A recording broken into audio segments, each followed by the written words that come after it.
അസ്സലാത്തു വസ്സലാമു അലൈക യാ സയ്യിദി യാ റസൂലല്ലാഹ് സല്ലല്ലാഹു അലൈഹി വസല്ലം. ഇൻഷാ അല്ലാഹ് ഇന്ന് ഞാൻ ഒരുപാട് സന്തോഷമാണ് കേട്ടോ. അൽഹംദുലില്ലാ. എന്താണെന്ന് ചോദിച്ചാലുണ്ടല്ലോ, ഇന്നത്തെ വിഷയം എന്ന് പറയുന്നത് അഷ്റഫുൽ ഹൽക്ക് റസൂലുള്ളാഹി സല്ലല്ലാഹു അലൈഹി വസല്ലമ തങ്ങളെ കുറിച്ചിട്ട് പറയാന്നുള്ളതാണ്. അത് തന്നെയാണ് എൻ്റെ അനുഭൂതി കേട്ടോ. അത് വല്ലാത്തൊരു അനുഭൂതിയാണ് കേട്ടോ. അപ്പോൾ അത് ഞാൻ ആസ്വദിക്കുകയാണ്. ഇൻഷാ അല്ലാഹ് അതിൻ്റെ കൂടെ നിങ്ങളും ആസ്വദിക്കണം. കാരണം നമ്മുടെ നേതാവാണ്. നമ്മൾ ഒരുപാട് സ്നേഹിക്കേണ്ട നേതാവാണ്. മുത്തനബി തങ്ങളെന്ന് വെച്ച് കഴിഞ്ഞാൽ നമ്മൾ ഒരുപാട് സ്നേഹിച്ചതാണ്. ജീവിക്കുന്ന കാലത്തും വഫാത്ത് സമയത്തൊക്കെ ഉമ്മത്തിന് ദുആ. അതും കഴിഞ്ഞില്ല, മരിച്ച് നമ്മൾ ഖബറിൽ ചെല്ലുമ്പോൾ അവിടെ മഹ്ശർ വിചാരണ ചെയ്യുമ്പോൾ അർശിൻ്റെ തണലിരിക്കുന്ന മുത്ത് ഹബീബ് സല്ലല്ലാഹു അലൈഹി വസല്ലമ തങ്ങളോട് വന്ന് മലക്ക് പറയുന്നുണ്ട്, യാ റസൂലല്ലാഹ്, അങ്ങനെ ഉമ്മത്തിൽപ്പെട്ട ഒരു വ്യക്തിയെ അല്ലാഹു സുബ്ഹാനഹു വ തആല അവിടെ വിചാരണ ചെയ്യുന്നുണ്ട് നബിയേ എന്ന് പറയുമ്പോഴത്തേക്കും തങ്ങളോട് അള്ളാഹുവിനോട് കൊഞ്ചുന്നുണ്ട്. അത്രയ്ക്കും ഹുബ്ബാണ് നമ്മളോട്. ആ തങ്ങളെ നമ്മളെ എങ്ങനെ സ്നേഹിക്കാണ്ടിരിക്കും മുഹബ്ബീങ്ങളെ? ഒന്ന് ആലോചിച്ച് നോക്കട്ടെ. നാളെ പോലും നമുക്ക് ആ തങ്ങളെ രക്ഷിക്കാൻ വരുമ്പോൾ രക്ഷപ്പെടാനായിട്ട് നമ്മളൊരു സലാത്തുലും ചെല്ലാണ്ട്. അതുകൊണ്ട് തന്നെ നമ്മൾ ഇന്ന് മുതൽ സ്വലാത്തുകൾ ചെല്ലാൻ തുടങ്ങുക. പറ്റുന്ന 100 അത് മതി. അങ്ങനെ ചൊല്ലി പതുക്കെ അത് കൂടും. പിന്നെ ചൊല്ലാണ്ടിരിക്കാൻ പറ്റാത്തൊരവസ്ഥയായി മാറും. അതാണ് ഹുബ്ബെന്ന് പറയുന്നത്. ആ സ്വലാത്ത് ചെല്ലുന്നതോടെ നമുക്ക് പല അത്ഭുതങ്ങളും കാണാൻ കഴിയും. അത് ദുനിയാവിലായാലും ആഖിറത്തിലായാലും നമ്മുടെ ചെറിയ ചെറിയ ആഗ്രഹങ്ങൾ വരെയും നമ്മൾ പോലും ഇതാവേണ്ട തന്നെ അത് നടന്നു കിട്ടും. അപ്പോൾ നമുക്ക് അത്ഭുതമാവും. അതെല്ലാം ഞാൻ ചുമ്മാ പറയുന്നതല്ല, എൻ്റെ അനുഭവം കൊണ്ട് ഞാൻ പറയുന്നതാണ്. ഞാൻ ചില കാര്യങ്ങളൊന്നും ആഗ്രഹിച്ചിട്ടുണ്ട്, പക്ഷെ അതൊന്നും നേടിയെടുക്കാൻ പറ്റില്ല എന്ന് എനിക്കറിയാം. പക്ഷെ എന്നാലും സ്വലാത്തിൻ്റെ ബർക്കത്തുണ്ട്, തങ്ങളുള്ള ഇഷ്കൊണ്ട് എനിക്ക് എന്താണെന്നല്ല എൻ്റെ ആഗ്രഹങ്ങൾ ചെറുതായാലും അത് ഏത് നിമിഷമായാലും എങ്ങനെ വന്നാലും വൈകിട്ടായാലും അത് സാധിച്ചു കിട്ടാറുണ്ട്. അതൊക്കെ സ്വലാത്തിൻ്റെ ബർക്കത്തുകൊണ്ടാണെന്ന് തന്നെ ഞാൻ വിശ്വസിക്കും. അല്ലാണ്ട് വേറെ ഒന്നുമല്ല, സ്വലാത്തിൻ്റെ ബർക്കത്തുകൊണ്ട് തന്നെയാണ്. അപ്പോൾ എന്തായാലും മുസ്ലിം തങ്ങളെ ഒരുപാട് സ്നേഹിക്കുക, ഒരുപാട് ഇഷ്ക് വെക്കുക. നമ്മൾ മറ്റുള്ളവരെ സ്നേഹിച്ചാലും അത്ര ഒരുപാട് സ്നേഹം കൊടുത്താലും അവർ നമ്മളെന്നും നമ്മുടെ കൂടെ ഉണ്ടാവണമെന്നൊന്നുമില്ല. ചിലപ്പോൾ നമ്മൾ ശ്രദ്ധിച്ചു പോയേക്കാം. മനുഷ്യന്മാരാണ്. ഒരുപാട് സ്നേഹം കൊടുത്താൽ ലാസ്റ്റ് വഞ്ചനയിൽ പെട്ടു പോയവരുണ്ട്. നമുക്കിവിടെ വഞ്ചനയില്ല, തട്ടിപ്പില്ല, ഒന്നുമില്ല. സ്നേഹം കൊടുക്കുന്നവരും തിരിച്ച് സ്നേഹം കൂടുന്ന ഒരു നേതാവാണ് നമ്മുടെ മുത്തനബി സല്ലല്ലാഹു അലൈഹി വസല്ലം തങ്ങളെ. അപ്പോൾ തങ്ങൾ ഒരുപാട് അങ്ങോട്ട് സ്നേഹിച്ചു. സ്നേഹിച്ച് അങ്ങോട്ട് കൊതി തീരണവരങ്ങോട്ട് സ്നേഹിച്ചു. വല്ലാത്ത അനുഭൂതിയാണ് കേട്ടോ. മുത്തനബി തങ്ങളെ സ്നേഹിച്ചവരുണ്ടെങ്കിൽ ഹുബ്ബ് വെച്ചവർ ഒരിക്കലും തങ്ങളെ വിട്ടു പോയിട്ടില്ല കേട്ടോ. അത് പോകാൻ പറ്റൂല. കാരണം അവരുടെ ഹൃദയങ്ങളിലേക്ക് അമർന്ന് പതിഞ്ഞ് കഴിഞ്ഞേക്കാണ്. അവരുടെ ഹൃദയങ്ങളിലേക്ക് ആഴ്ന്ന് ഇറങ്ങിയേക്കുമാണ് തങ്ങളുടെ പ്രണയം. അതുകൊണ്ട് അവർക്ക് അവിടുന്ന് വിട്ടു പോരാൻ അവരുടെ വേരുകൾ സമ്മതിക്കുന്നില്ല. അത്രയ്ക്കും ഹുബ്ബ് വെച്ച വ്യക്തികളാണെങ്കിൽ എന്തായാലും അവർക്ക് തങ്ങളെ വിട്ടു പോരാൻ പറ്റൂല. അത് വിട്ടുപോരൊരവസ്ഥ വന്നാൽ പഠിച്ചു വീണ്ടും കൂട്ടിമുട്ടിക്കും.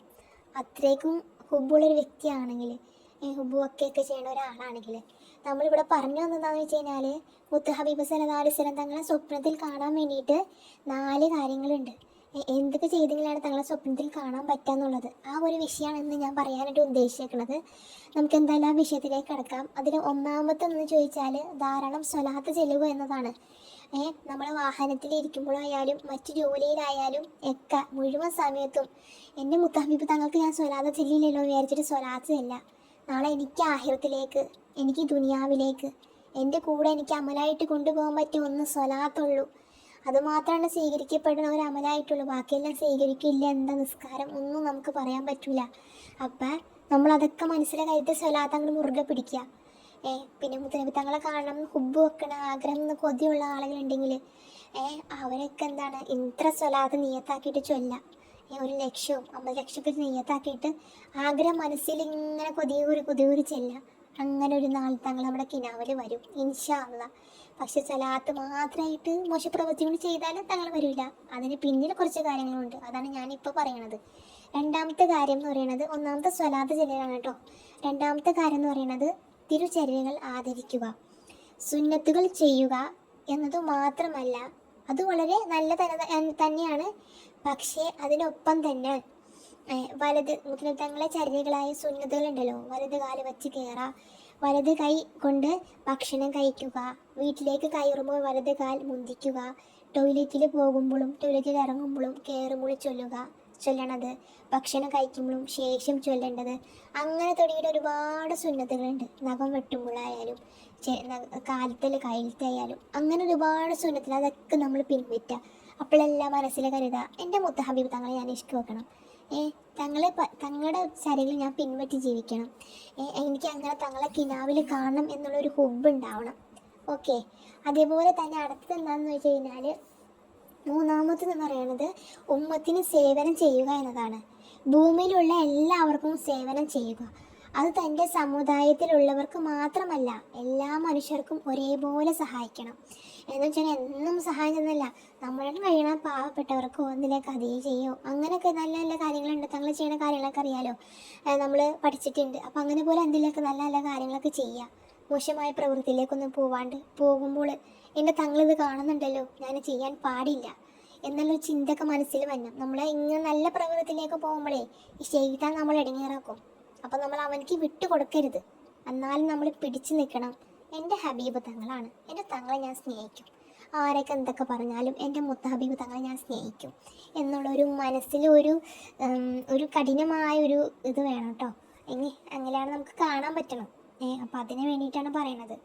അതുപോലെ തന്നെ നാലാമതെന്ന് വെച്ചാൽ പ്രയാസങ്ങൾ സഹിക്കുക. പ്രബോധന രീതിയിലെ പ്രയാസങ്ങൾ സഹിക്കുക, അതിനുള്ള മനസ്സും ഉണ്ടാവുക. എന്നുവെച്ചാൽ നമുക്ക് പ്രയാസങ്ങൾ എന്തെല്ലാം വന്നാലും അതെല്ലാം സഹിച്ച് മുന്നോട്ട് പോവുക. പെട്ടെന്നും തങ്ങളെ കാണാൻ പറ്റില്ല എങ്കിൽ പോലും നമ്മൾ ഇങ്ങനെ കൊണ്ടുപോവുക. എല്ലാ കാര്യങ്ങളും നല്ല രീതിയിൽ കൊണ്ടുപോകണം. ഇങ്ങനെ നമ്മൾ പ്രവർത്തികളൊക്കെ ചെയ്ത് ഒരുപാട് സ്വലാത്തങ്ങൾ ചൊല്ലി ചൊല്ലി ചൊല്ലി ചൊല്ലി നല്ല ഈ പോണിടയ്ക്ക് നമ്മൾ കാണും, അത് ഉറപ്പാണ്. അപ്പം നമ്മൾ ഇത് കുറച്ച് ചൊല്ലിയിട്ട് ഇത് കണ്ടില്ലല്ലോ ഇനിയിപ്പോൾ എന്തിനു ചെല്ലണേ, അങ്ങനെ നമ്മൾ ഒരിക്കലും, അത് ചെയ്താൻ്റെ സ്വഭാവമാണ് കേട്ടോ. ചെയ്ത് നമ്മൾ വന്ന് ഇടങ്ങേറാക്കുക. നമ്മളിങ്ങനെ എപ്പോഴും സ്വലാത്തായിട്ടും നിസ്കാരങ്ങളായിട്ടും മുസ്ലിംതങ്ങൾ ഓർക്കലായിട്ടും ഇങ്ങനെ മുന്നോട്ട് പോകും നല്ല നല്ല പ്രവൃത്തികളൊക്കെ ആയിട്ട്. അതിൻ്റെ ഇടയിൽ തങ്ങൾ നമ്മുടെ അടുത്ത് വന്നിരിക്കും ഇൻഷാ അല്ലാഹ്. അപ്പം എല്ലാവരും മുത്തനബി തങ്ങളെ യഥാർത്ഥ ഹുബ്ബ് വെക്കുക. അല്ലാഹു സുബ്ഹാനഹു വ തആല നമ്മളെയൊക്കെ യഥാർത്ഥ മുഹിബ്ബീങ്ങളിൽ ഉൾപ്പെടുത്തട്ടെ. എല്ലാവർക്കും മുത്തനബി സല്ലല്ലാഹു അലൈഹി വസല്ലം തങ്ങളെ കിനാവിൽ കാണാനുള്ള ഭാഗ്യം നമുക്കൊക്കെ നൽകുമാറാകട്ടെ. തങ്ങളുടെ പുണ്യഭൂമി ചെന്നെത്താനുള്ള തൗഫീക്ക് നൽകുമാറാകട്ടെ ഇൻഷാ അല്ലാഹ്. ദുആ വസിയത്തോടെ ഇൻഷാ അല്ലാഹ്.